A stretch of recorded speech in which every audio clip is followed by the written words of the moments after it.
पावसासंदर्भातल्या काही बातम्या पाहूयात। मुंबईमध्ये सकाळपासून जोरदार पावसाला सुरुवात झालेली आहे। मुंबईसह ठाण्याला आज पावसाचा येलो अलर्ट जारी करण्यात आलेला आहे। दादर, प्रभादेवी या भागात आता जोरदार पावसाला सुरुवात झालेली पाहायला मिळते। मुंबईच्या अनेक ठिकाणी अनेक परिसरांमध्ये पावसाचा येलो अलर्ट जारी करण्यात आलेला आहे। मुसळधार पावसाची हजेरी पाहायला मिळते।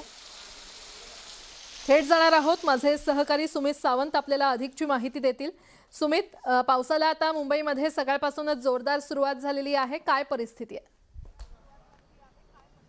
खरं तर आज येलो अलर्ट देण्यात आलेला आहे आणि सकाळपासूनच मुंबईमध्ये सातत्यानं वेगवेगळ्या ठिकाणी मुसळधार मध्ये सरी बरसतात तर पुन्हा पाऊस थोडी उसंत घेतोय। हाच खेळ गेल्या 2 तासांपासून सुरू आहे।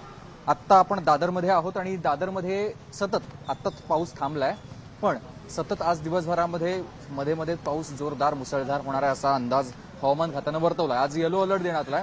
आता थोड्या वेळापूर्वी दादरमध्ये मुसळधार पाऊस सुरू होता, पण आता पाऊस थांबलेला आहे। पण ही शक्यता किंवा पाऊस थांबूनच राहील असं नाहीये, पाऊस सतत होतच राहणार आहे, कारण येलो अलर्ट असल्यामुळे नागरिकांनी घराबाहेर पडताना याची काळजी घेऊनच बाहेर पडावं। दुसऱ्या बाजूला सध्या मुसळधार पाऊस नसल्यामुळे किंवा पावसाचा जोर तितकासा नसल्यामुळे कुठेही वाहतूक विस्कळीत झालेली नाहीये किंवा वाहतूक सध्या सुरळीत सुरू आहे। पण आज दिवसभरामध्ये येलो अलर्ट असल्यामुळे पाऊस मध्ये मध्ये होत राहणार आहे।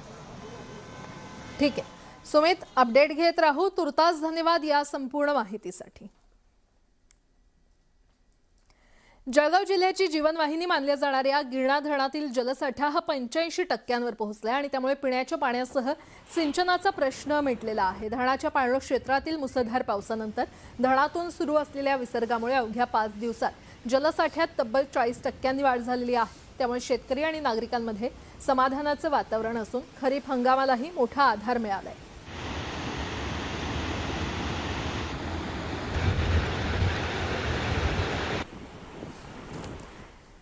बीड जिल्ह्यातील परळी आणि माजलगाव परिसरात दमदार पावसाने हजेरी लावलेली आहे। परळीमध्ये विजांच्या कडकडाटासह जोरदार पाऊस कोसळला, तर माजलगावात देखील तासभर झालेल्या पावसामुळे रस्त्यांवर पाणी साचलं।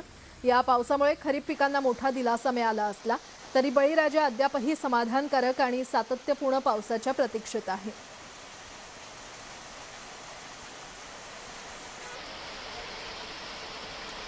सातारा जिल्ह्यामध्ये सुरू असलेल्या दमदार पावसामुळे सर्व धरणांच्या पाणी पातळीमध्ये वाढ झालेली आहे। कोयना धरणात तब्बल 80 टीएमसी जलसाठा असून जिल्ह्यातील सर्व लहान धरणं देखील पूर्ण क्षमतेने भरलेली आहेत। दरम्यान खोडशी बंधाऱ्यावरून मोठ्या प्रमाणात पाण्याचा विसर्ग सुरू झालाय, तर जलसाठ्यातील वाढीमुळे पिण्याचं पाणी आणि सिंचनासाठी मोठा दिलासा मिळालेला आहे।